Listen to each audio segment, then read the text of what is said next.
What's shaking? Hey, I'm Rick Jordan, and today we're going all in. All right, today I'm going to give you some clues on how to maintain some inner peace when you're in conflict in your relationship. Hey, this is something that you're going to need to hold on to, and it's about being the first to do something. And you might start to have your brain going where that is. And there's value in being the first to do some things. There's value in being the first to continuously build that bridge back. There's value in being the first to move halfway, or maybe to even go further than halfway in reconciling some things. Whenever you're in a conflict in your relationship, I get it. There's triggers, there's emotions that happen, right? And you want the other person to realize what they've done to you, even though you might not have communicated it properly. And it could be to where you feel so hurt that it's very difficult to do this. But there comes a point in conflicts to where there's standoffs. And the only way a standoff ends is when somebody is the first. And there's 3 different areas, too, that this has to do with. And I believe that all 3 areas have to exist, and somebody has to be the first in all 3 areas in order to fully reconcile. Holding on to this stuff is not something that is healthy for you, especially when it comes to like days or weeks. And you can probably know, because if you don't want to do these things, that's the biggest difference, right? So what I'm telling you today is only if you want to. Only if you want to be the first for some of these things. And if you don't want to be the first, it's time to completely reevaluate some things. And I tell you, when I take a look at conflict in my life, it doesn't bother me, because the only thing that can keep you from being the first in any of these areas to restore connection, to eliminate the distance, the only thing that can keep you from doing that is ego, is pride. That's it. Which can be based in trauma, sure, because you're like, oh, I'm going to keep myself defensive and my walls up because I'm protecting myself. Screw that. The only way you're going to eliminate the distance in any relationship or in any conflict is if you decide that you are going to be the first. Somebody has to, so why not you? No matter what the hurt is, if you want to, if you want that relationship to continue and to continue to grow and just have longevity, somebody's got to be the first. And it can shift off between you and your partner. That's fine. But somebody's got to be the first. And to be the first to do these things, your ego has to die. The first one is to apologize. And this one's tough for some people, because it's like you might want the other person to first to recognize what they are. So you're going to stand your ground, even though you know that you did some things, and you probably even feel guilty about some things you said or some things that you did, but you're not going to be the first to apologize. No way, because they did all this other stuff. That's ego. And I'm telling you this, the first to apologize is the bravest. So if you're a competitor, maybe this is something that you can flip the script on this, because you're like, well, I'll be the brave one. Absolutely. I personally have no issues with this whatsoever, because you know what?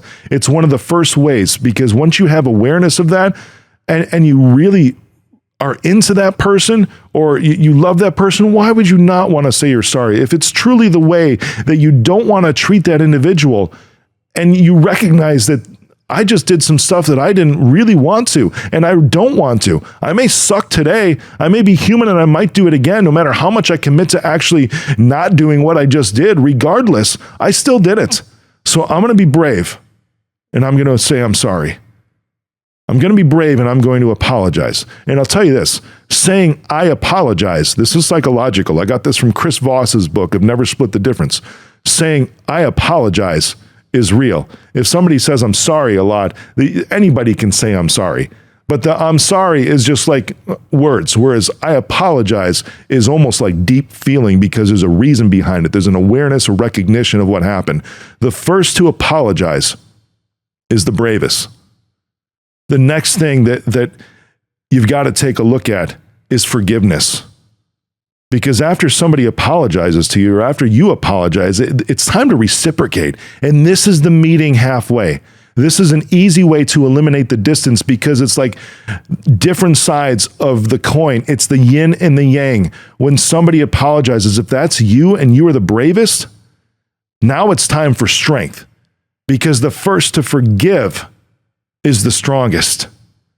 If you've got bravery and you've got strength, those are 2 things that can meet in the middle. So if you're like, you know what, I'm going to step up, I'm going to man up, I'm going to woman up, and I'm going to apologize because I have awareness that this is not the way I want to treat the person that I love. Like, I apologize. That's not how I want to treat you. I understand that I messed up and I'll do better. Now that reciprocation from the other person is to like forgive. And if that person is standing their ground, they're not forgiving, you can also still be that strong person. You can be the brave person and the strong person. The first to apologize is the bravest. The first to forgive is the strongest. You can be like, I know you might not be in a place right now to where you're ready to apologize. There's some things that you said, some things that you did that hurt me. But I want you to know that even before you apologize and have awareness, I forgive you because I want to move forward. It doesn't mean that I wouldn't want to see you do better, because I do want to see you do better. Still, I forgive you. That can melt somebody right in the spot. No joke.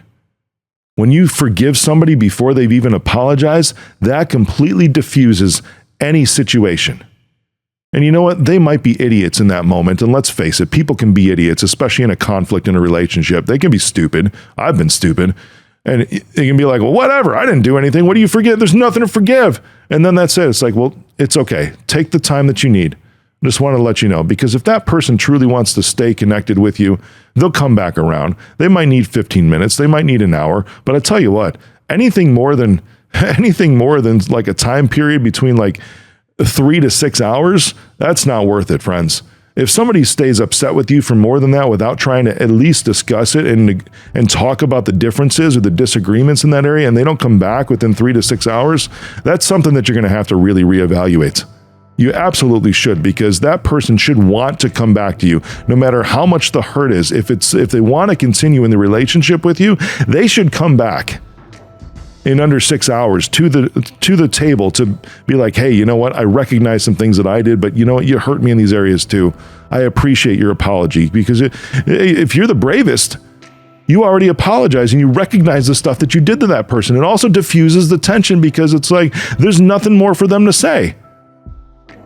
And that moves us into this last one here, when there's nothing more to say, because there has to be a time in a healthy relationship where you are okay with just letting things go, rather than continuously keeping the fight alive, even though there's been an apology, a sincere apology, and a commitment to saying, I'm going to do better. You might not know what that looks like yet, but the person's like, I'm going to do better.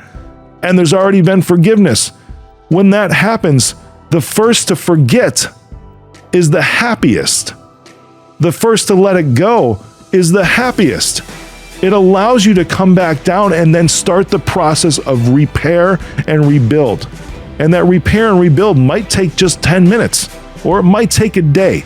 But this still, the only way to establish the repair and rebuild phase of this conflict is to not have the distance to begin with, which means there needs to be apologies, there needs to be bravery, there needs to be forgiveness, which means there needs to be strength, and there needs to be forgetting or letting it go, which means that leads to happiness.